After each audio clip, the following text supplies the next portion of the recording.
¿Por qué en un país tan lejano alguien se dedicaría a estudiar con fervor la cultura española? En Tegucigalpa, la capital de la nación centroamericana de Honduras, en la Universidad Nacional Autónoma, un grupo de 23 estudiantes se sumerge 2 veces por semana en el estudio apasionado del arte y la literatura de España. Hola, gracias, resuenan las voces juveniles en el aula, aunque el idioma les es nativo. Lo que buscan es algo más profundo, el alma de una cultura que sienten como propia pero que anhelan comprender en sus matices más íntimos. Muchos de ellos se han embarcado en este viaje académico inspirados por el cine de Almodóvar o las novelas de Cervantes, algunos incluso sueñan con obtener una beca para estudiar en Madrid o Salamanca. Sin embargo, la razón de este profundo afecto por España no reside únicamente en su riqueza cultural contemporánea o clásica. Todo se remonta a una mañana de hace 60 años, a una tragedia que sacudió los cimientos de su nación y a la silenciosa y profunda ternura que brotó de una lejana tierra al otro lado del Atlántico. ¿Por qué este gesto de solidaridad conmovió al mundo? Acompáñenme a descubrirlo. Eran las 5:17 de la madrugada del 26 de julio de 1963. En Tegucigalpa, la capital de Honduras, el sol aún no había desplegado por completo su manto dorado sobre la ciudad. En ese instante de calma suspendida, un violento temblor engulló la metrópoli. Fue un terremoto de magnitud 6.1, una furia desatada desde las entrañas de la tierra. En ese preciso momento, María Rodríguez estaba en la cocina, el aroma del café recién hecho mezclándose con el de las tortillas de maíz que preparaba para el desayuno de sus pequeños hijos, Daniel y Sofía. Lo que comenzó como un sordo rugido subterráneo se transformó en un instante en una sacudida brutal, como si una mano colosal hubiese levantado el edificio entero para después dejarlo caer. Los armarios de la cocina se estrellaron contra el suelo con un estrépito ensordecedor, los retratos familiares, colgados con tanto cariño en las paredes, cayeron uno tras otro, sus cristales haciéndose añicos. «Daniel». «Sofía», gritó María, corriendo con todas sus fuerzas hacia el dormitorio de los niños. Al empujar la puerta, vio sus camas temblando violentamente, a los 2 pequeños aferrados a las sábanas, sus rostros pálidos de terror. «Mamá», sollozó su hija, Sofía. María, sin pensarlo 2 veces, levantó a su hija en brazos y tomó la mano de Daniel. «No teman, mamá está aquí», les dijo, su voz un hilo tembloroso en medio del caos. Se abrió paso a duras penas por el pasillo, luchando por mantener el equilibrio sobre un suelo que se ondulaba como un mar embravecido. Detrás de ella los muebles se desplomaban, las ventanas estallaban y una lluvia de polvo y escombros lo cubría todo. Su esposo, Carlos, salió corriendo de su habitación. «María, salgan de aquí, rápido». Pero justo en ese instante una viga maciza se desprendió del techo. Carlos fue sepultado bajo una montaña de cascotes. «¡Carlos!». El grito de María se ahogó en el estruendo. El temblor no cesaba, el edificio entero comenzaba a desmoronarse. «Llévate a los niños», alcanzó a gritar Carlos desde debajo de los escombros. Sin tiempo para secar sus lágrimas, María, abrazando a sus 2 hijos, descendió a trompicones por las escaleras. Justo en el momento en que salieron al exterior, el edificio de apartamentos donde habían tejido sus vidas se derrumbó con un estruendo atronador. La calle se había convertido en un infierno en la tierra. Los edificios caían como castillos de naipes, uno tras otro, levantando nubes de polvo que asfixiaban la ciudad y teñían el alba de un gris apocalíptico. Los gritos de la gente llegaban desde todas direcciones, una sinfonía de pánico y dolor. María, inmóvil, abrazaba con fuerza a sus hijos. Carlos, las lágrimas brotaban de sus ojos sin control, pero no había tiempo para el duelo. Debía proteger a Daniel y a Sofía. «Todo está bien, todo va a estar bien», repetía con voz temblorosa, una y otra vez, como un mantra para ahuyentar el terror que la atenazaba. A su alrededor, la gente escarbaba entre los escombros gritando los nombres de sus seres queridos. Algunos emergían cubiertos de sangre suplicando ayuda. Otros yacían inmóviles, silenciados para siempre. Aquel día, la ciudad de Tegucigalpa fue destruida en apenas unas decenas de segundos. El balance fue desolador, aproximadamente 1.070 muertos, unos 3.000 heridos. El 80% de los edificios se derrumbó o sufrió daños irreparables. Más de 200.000 personas perdieron su hogar de la noche a la mañana. María era una de ellas. En un parque cercano se improvisaron tiendas de campaña para los damnificados. Una multitud incontable se congregó allí, compartiendo un mismo destino de desolación. María entró con sus hijos en una de las tiendas, en el suelo, solo una manta raída. A su alrededor, otras familias que lo habían perdido todo se acurrucaban unas junto a otras. «¿Mamá y papá?», preguntó Daniel con la inocencia de sus pocos años. María no supo qué responder. Su esposo, Carlos, yacía bajo los escombros del edificio. Aunque los equipos de rescate trabajaban sin descanso con la ciudad entera convertida en un amasijo de ruinas, sus esfuerzos eran apenas una gota en un océano de destrucción. «Papá volverá pronto», mintió María. No podía, no todavía, revelarles la cruel verdad. La vida en el refugio era una prueba de resistencia inimaginable. El agua estaba racionada, y a cada persona le correspondía apenas un trozo de pan. Los retretes eran insuficientes y las condiciones sanitarias se deterioraban a ojos vistas. Por la noche el viento frío se colaba en las tiendas de campaña, y una sola manta era una defensa irrisoria contra el frío. Sofía empezó a tener fiebre. «Me siento mal», gemía la pequeña, su cuerpo debilitado. María corrió a la tienda médica, pero una larga cola de personas esperaba su turno. Faltaban medicinas y médicos. «Por favor, mi hija tiene fiebre alta», suplicó María. Un médico visiblemente agotado, examinó brevemente a Sofía, le dio unos antipiréticos y le recomendó, «Dele mucha agua». Pero en el refugio, hasta el agua era un bien preciado. María hizo cola una y otra vez para recibir su ración, todo para que su hija pudiera beber unos sorbos. A la tercera noche los equipos de rescate encontraron a Carlos. Hacía mucho tiempo que había dejado de respirar. María permaneció de pie frente a los escombros durante una eternidad. Las lágrimas se habían secado en sus ojos.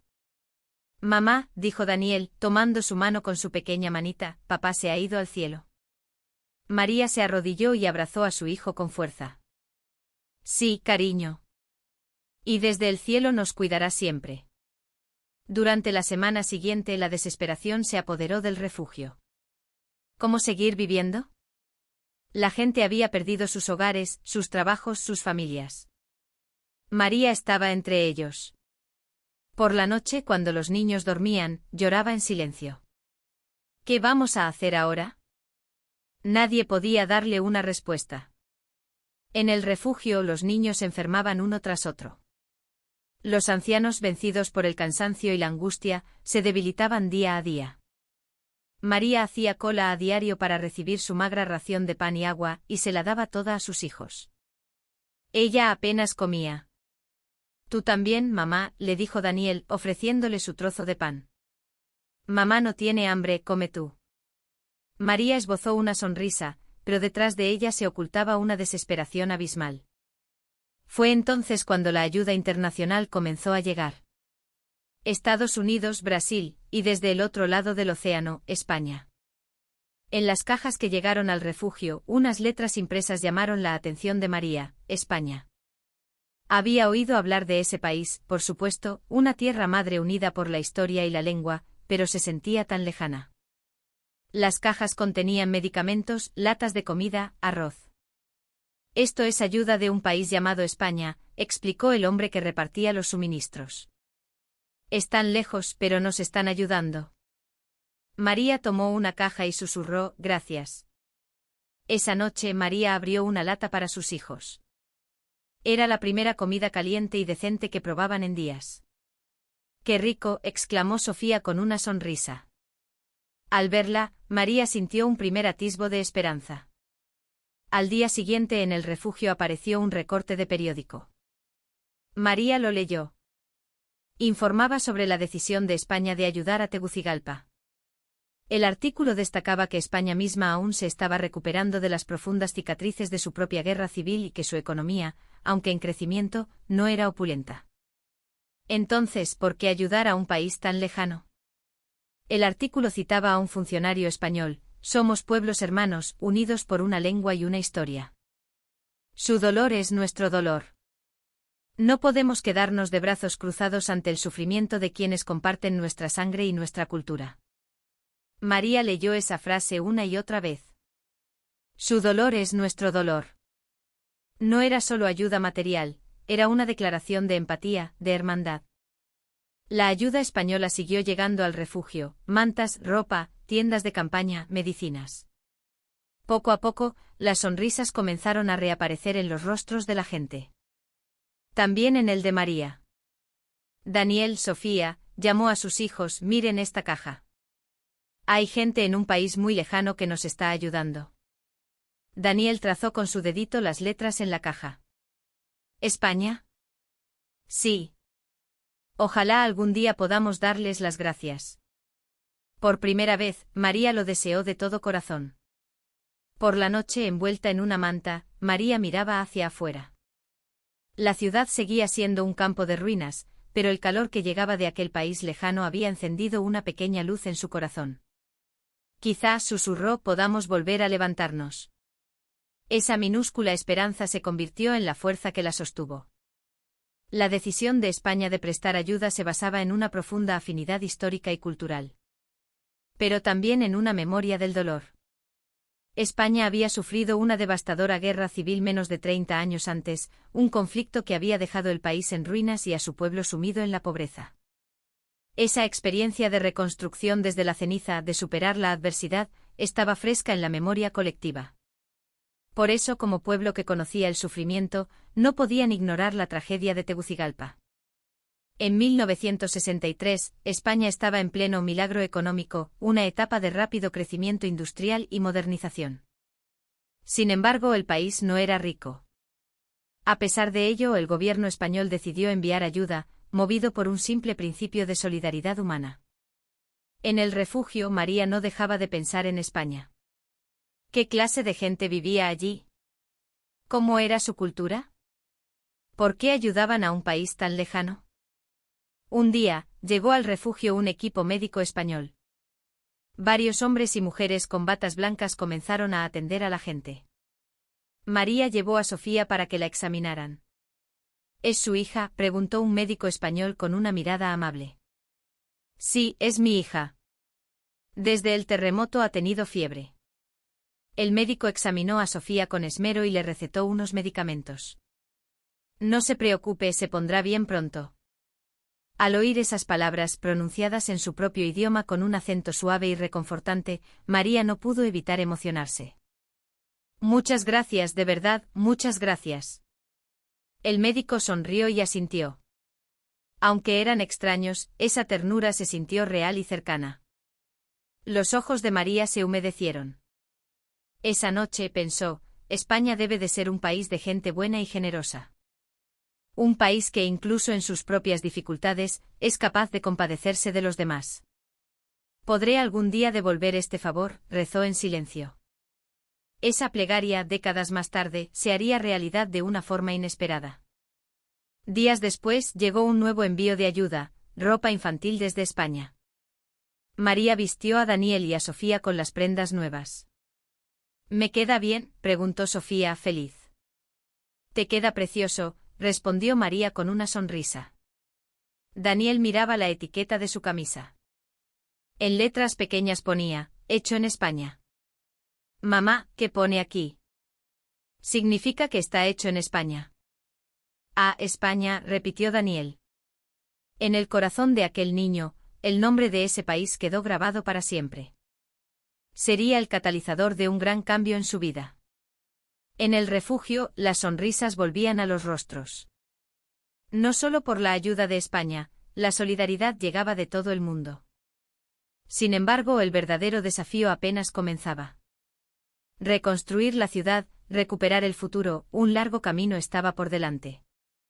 Un mes después del terremoto, la vida en el refugio continuaba. La comunidad internacional se movilizó. Bajo la dirección de las Naciones Unidas, se puso en marcha el Plan de Reconstrucción de Tegucigalpa. Arquitectos y técnicos de todo el mundo se dieron cita: Estados Unidos, Reino Unido, Francia y también España. Cada país presentó propuestas, y se celebraron intensos debates. Un día, un cartel apareció en el refugio: Concurso Internacional para el Plan de Reconstrucción de Tegucigalpa. María lo miró. Arquitectos de todo el mundo intentaban dibujar el futuro de su ciudad. Era un rayo de esperanza.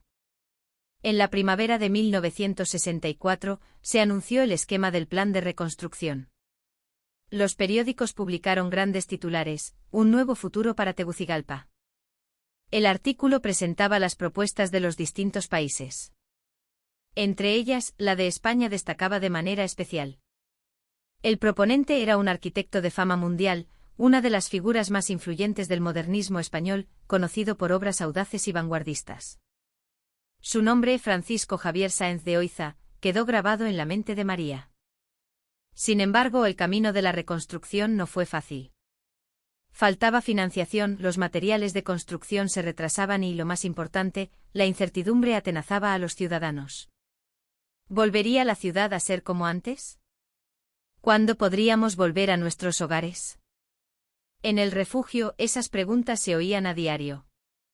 María sentía la misma angustia. Había perdido a su marido, su casa. El futuro era un lienzo en blanco. Pero por sus hijos, debía seguir adelante. Un día, un técnico local se dirigió a los refugiados de Escuchen, por favor. El plan de reconstrucción ha sido aprobado. A partir de ahora, esta ciudad renacerá. La gente murmuraba. ¿Cuánto tiempo tardará? ¿Cuánto más tendremos que vivir aquí?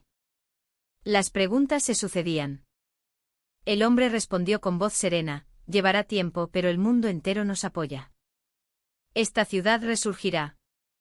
Al oír sus palabras, la gente asintió en silencio. Semanas después, comenzaron las obras en el centro de la ciudad. Se retiraron los escombros y se empezaron a construir los cimientos de los nuevos edificios. María iba a menudo a ver las obras. Las máquinas pesadas trabajaban sin descanso, los obreros sudaban bajo el sol. Al verlos, una pequeña esperanza se encendió en su corazón. La ciudad, tal vez, podría renacer de verdad. Un día, vio en la obra a un grupo de técnicos españoles. Llevaban cascos azules y hablaban con los trabajadores locales. Aunque se comunicaban con la ayuda de un intérprete, gesticulaban y se esforzaban por hacerse entender. Su seriedad conmovió a María. A pesar de la barrera del idioma, sus corazones estaban conectados. Aquella gente deseaba sinceramente construir un futuro para ellos. En un rincón de la obra, María tomó la mano de Daniel. Mira, Daniel, esa gente está construyendo una nueva ciudad para nosotros. Daniel miraba fijamente la obra. En los ojos de aquel niño, no se sabía qué se reflejaba, pero en sus pupilas brillaba, sin duda, la luz de la esperanza. Mientras tanto, en la sede de las Naciones Unidas se celebraba una reunión crucial para decidir el plan definitivo de reconstrucción. Entre las propuestas presentadas, la del arquitecto español Sáenz de Oiza recibió grandes elogios. Su propuesta no es solo una reparación, sino un diseño con visión de futuro, comentó un miembro del comité. Pero otro planteó una duda: ¿es factible un plan de tal envergadura con el presupuesto actual? A pesar del debate, finalmente se aprobó un plan de reconstrucción que tomaba como eje la propuesta de Sáenz de Oiza. María se enteró de la noticia días después por un periódico colgado en el refugio. El plan de reconstrucción del arquitecto español Francisco Javier Sáenz de Oiza ha sido aprobado. El artículo detallaba su trayectoria: una figura clave de la modernización de la España de posguerra, creador de edificios innovadores y aclamado en todo el mundo. Este hombre va a diseñar nuestra ciudad, pensó María, releyendo el artículo una y otra vez. En el refugio, la gente debatía. Había expectación, pero también inquietud. ¿Entenderá un español nuestra ciudad? La cultura es distinta, el idioma es el mismo, pero los modismos ¿no saldrá bien? A pesar de estas dudas, María, por alguna razón, sentía una extraña certeza. España ya los había ayudado de muchas maneras: habían enviado medicinas, comida, equipos médicos. Siendo un arquitecto de ese país, seguro que era de fiar. Semanas después se instaló una gran oficina en el centro de la ciudad, la sede del plan de reconstrucción. Técnicos y arquitectos de todo el mundo trabajaban allí. María pasaba a menudo por delante. A través de la ventana, veía a la gente desplegar enormes planos y discutir acaloradamente. Esa gente está creando una nueva ciudad para nosotros, le decía a Daniel. Su hijo miraba la oficina con seriedad. Y entonces llegó el día que lo cambiaría todo. En el otoño de 1964, un hombre español pisó la ciudad. No era alto, pero su mirada era penetrante. Era Francisco Javier Sáenz de Oiza, el hombre que iba a cambiar el futuro de Tegucigalpa. Cuando Sáenz de Oiza pisó por primera vez Tegucigalpa, contempló la ciudad convertida en escombros. Edificios derrumbados, calles destrozadas y un pueblo sumido en la desesperación. Sin embargo, en sus ojos no había solo ruinas. Veía el futuro. Más allá de los cascotes, visualizaba una ciudad nueva. Celebró su primera reunión con los técnicos locales. En la oficina del plan de reconstrucción, decenas de rostros reflejaban el cansancio y la incertidumbre. Señores, comenzó Sáenz de Oiza, yo he visto mi propio país, España, levantarse de las cenizas de una guerra que lo dejó todo por hacer. Se hizo el silencio. Pero España se levantó. Y ahora avanza hacia un nuevo futuro. Su voz era tranquila, pero llena de fuerza. Tegucigalpa también se levantará. Estoy convencido de ello. Sus palabras reavivaron la llama en los ojos de los técnicos. Al día siguiente Sáenz de Oiza recorrió la ciudad, solo, caminando entre los escombros. Los técnicos locales lo seguían, alarmados. Maestro, es peligroso. Pero él no les hacía caso. Se detenía ante los edificios derrumbados, contemplándolos en silencio. Tocaba las grietas del pavimento con la mano, como si tomara el pulso a la tierra herida. Luego se dirigió al refugio. Cuando aquel español de estatura modesta apareció, la gente lo observó con curiosidad. Sáenz de Oiza comenzó a hablar con ellos, uno por uno. ¿Su familia está bien? ¿Qué necesitan? María también estaba en la fila. Cuando le llegó el turno, el arquitecto se acercó. ¿Son sus hijos?, preguntó. Sí, Daniel y Sofía, respondió María. Sáenz de Oiza se agachó para ponerse a la altura de los niños y les acarició la cabeza con ternura. Aunque era un extraño, su afecto se sintió genuino. Sofía sonrió. Daniel también, tímidamente. El arquitecto se levantó y dirigiéndose a María, dijo, construiremos una nueva ciudad. Una de la que sus hijos se sientan orgullosos cuando crezcan. Los ojos de María se llenaron de lágrimas. Gracias, repitió inclinándose una y otra vez. Sáenz de Oiza asintió en silencio y continuó hacia la siguiente familia. Esa noche en la oficina, Sáenz de Oiza desplegó un enorme plano. Los técnicos locales se reunieron a su alrededor. Aquí construiremos un nuevo nudo de transportes, dijo señalando el plano. Una puerta de la ciudad que integre la estación de tren y la autopista. Los técnicos se quedaron asombrados. Y a su alrededor, levantaremos edificios de apartamentos, una muralla urbana. Pero había más. Esta ciudad podría sufrir otro terremoto, continuó con seriedad. Por eso debemos reforzar las estructuras antisísmicas. Hormigón armado, calles anchas, vías de evacuación. Construiremos una ciudad que proteja la vida de su gente. Escuchaban absortos. No era solo una reparación, era la creación de una metrópolis nueva, con visión de futuro. El periódico del día siguiente titulaba en grandes letras, el arquitecto español que cree en esta ciudad más que nadie. María leyó el artículo en el refugio. Incluía fotos de la visita de Sáenz de Oiza, hablando con los niños, cercano a los vecinos, discutiendo sobre los planos. Este hombre, se dijo María, este hombre creerá en nuestro futuro. Quizá nosotros también podamos empezar a creer. El plan de reconstrucción de Sáenz de Oiza se presentó oficialmente en la primavera de 1965. Su contenido era revolucionario para la Centroamérica de la época. En el centro de la ciudad, un gran nudo de transportes, la puerta de la ciudad, integraría la estación de tren y la autopista, agilizando la movilidad y revitalizando la urbe. A su alrededor, la muralla urbana, un cinturón de edificios de apartamentos, daría un nuevo hogar a quienes lo habían perdido todo. Pero no eran viviendas cualquiera.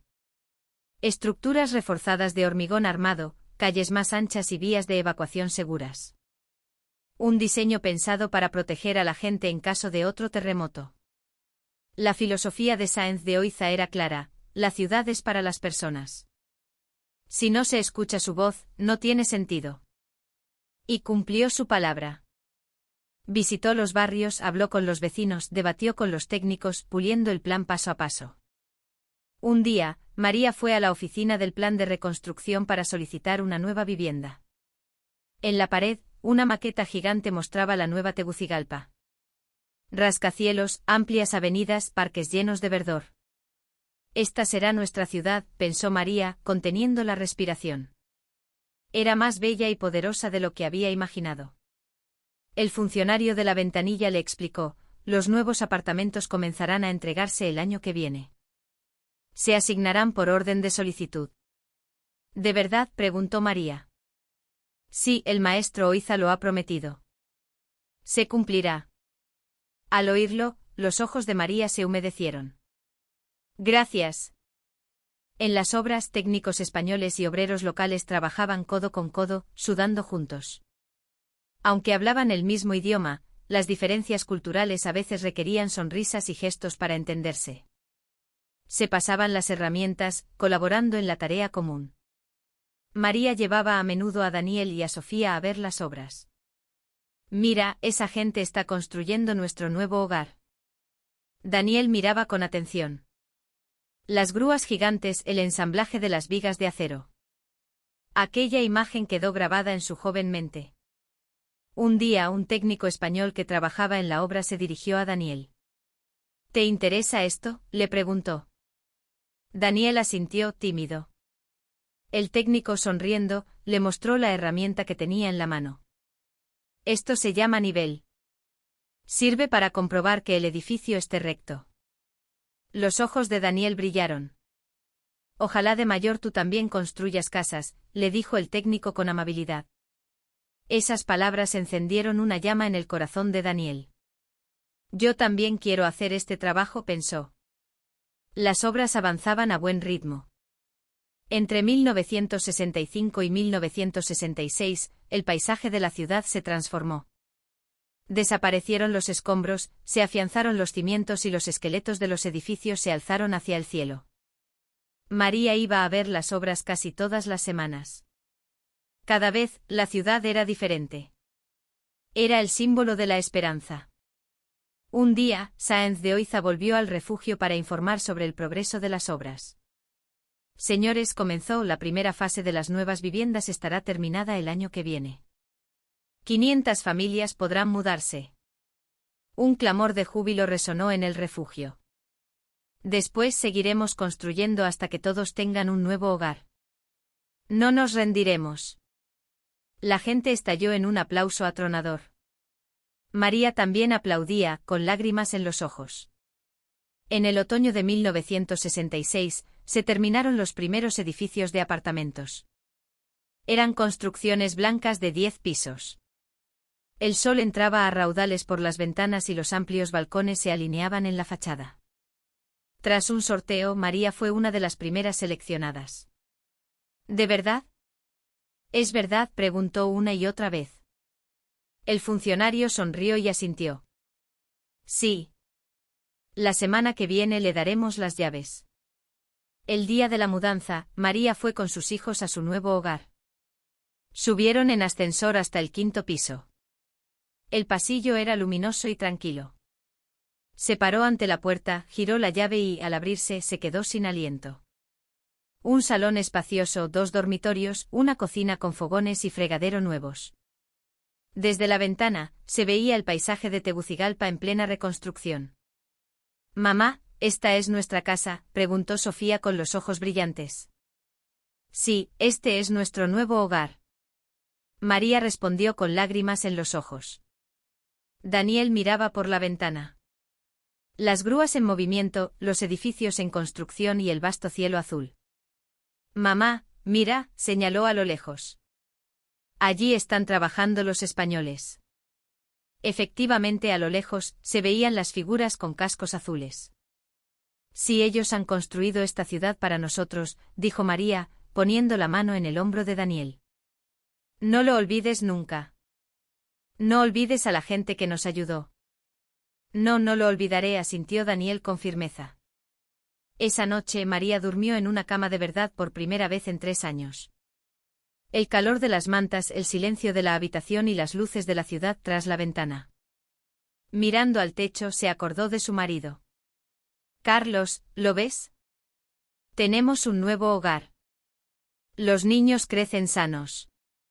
Todo gracias a que tú nos protegiste. Su marido ya no estaba, pero los hijos que había salvado con su vida y la cálida ayuda llegada de un país lejano les habían dado un futuro. La ciudad recuperó su vitalidad.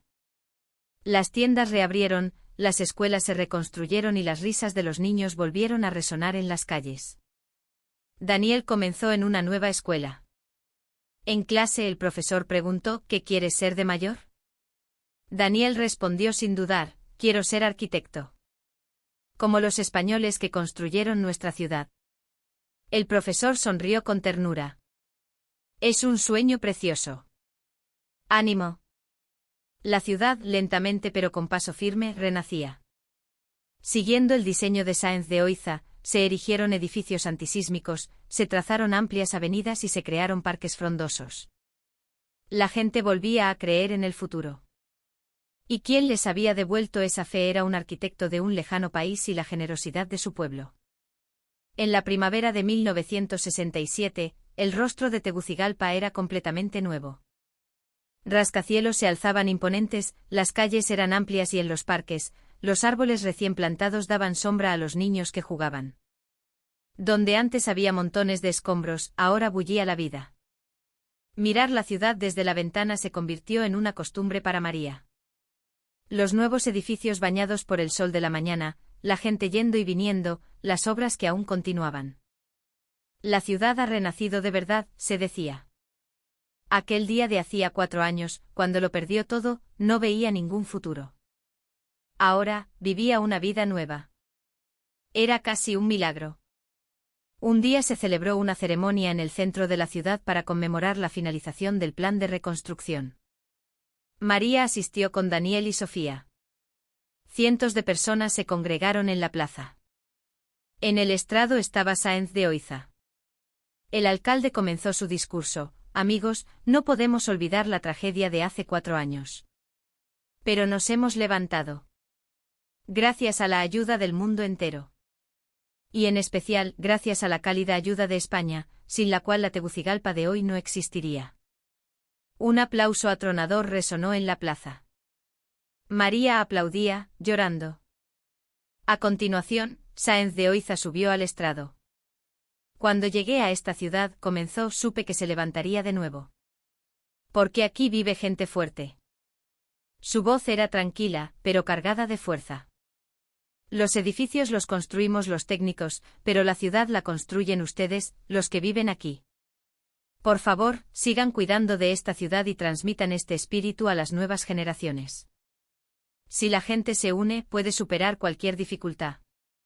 El público se puso en pie y aplaudió durante un largo rato. María tomó la mano de Daniel.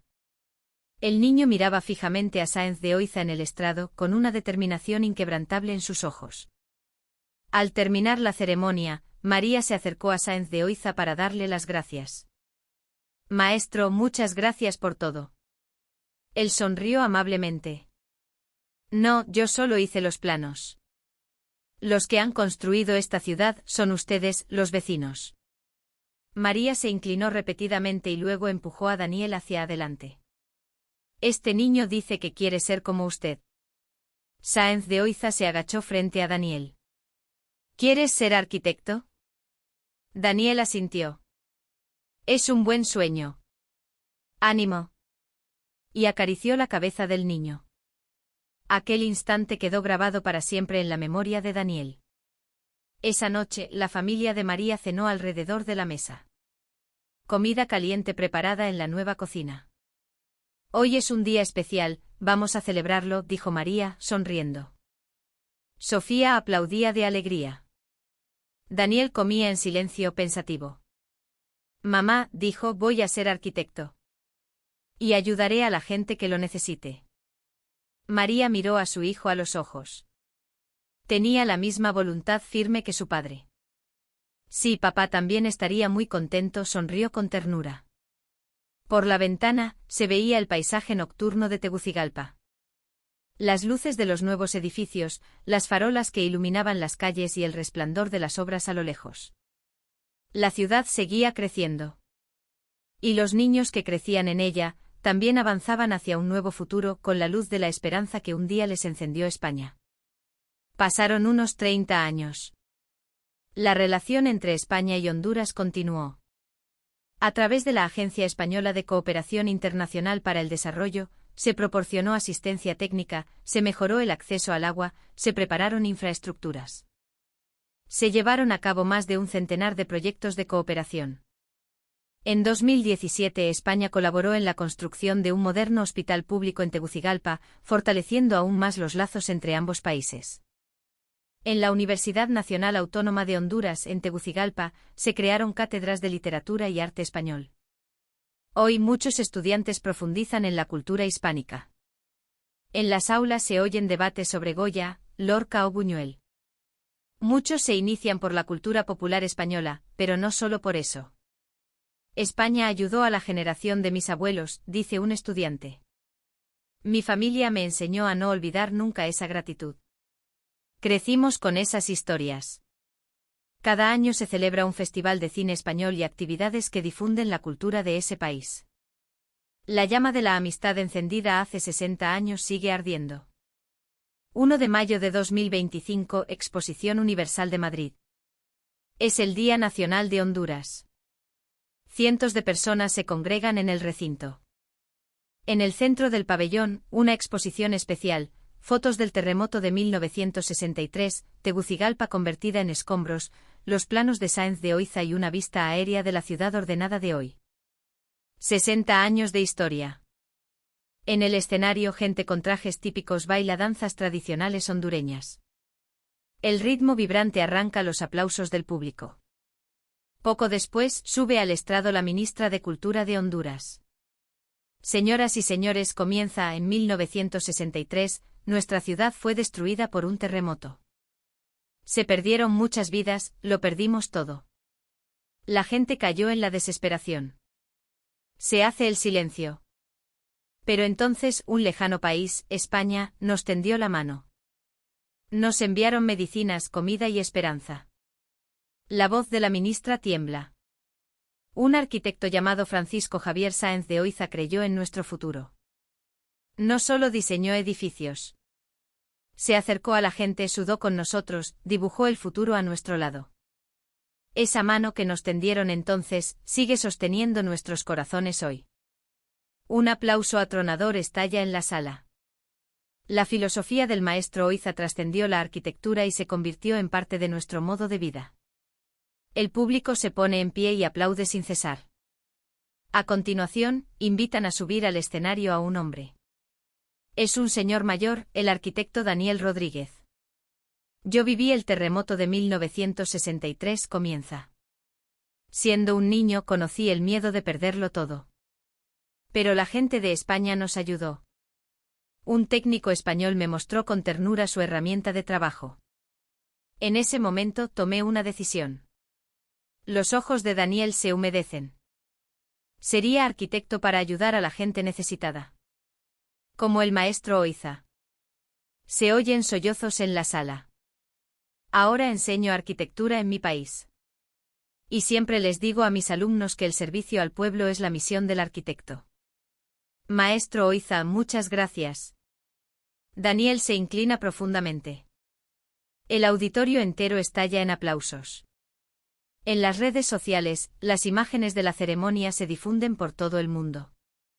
España llenó de esperanza la Tegucigalpa devastada. El plan de Oiza sigue siendo un referente. De niño, en una ciudad en ruinas, recibí medicinas y comida de España. Desde entonces mi gratitud es eterna. La arquitectura de Oiza es el alma de Tegucigalpa. Los españoles ayudaron a esta ciudad como amigos. Nunca lo olvidaremos. Los comentarios se suceden. También desde España, conocer la historia de Sáenz de Oiza me ha emocionado hasta las lágrimas. Esto es verdadera cooperación internacional. Que después de 60 años, un pueblo siga expresando su gratitud, es admirable. María Rodríguez falleció hace unos años. Dicen que hasta el final, no dejó de hablar de su agradecimiento a España.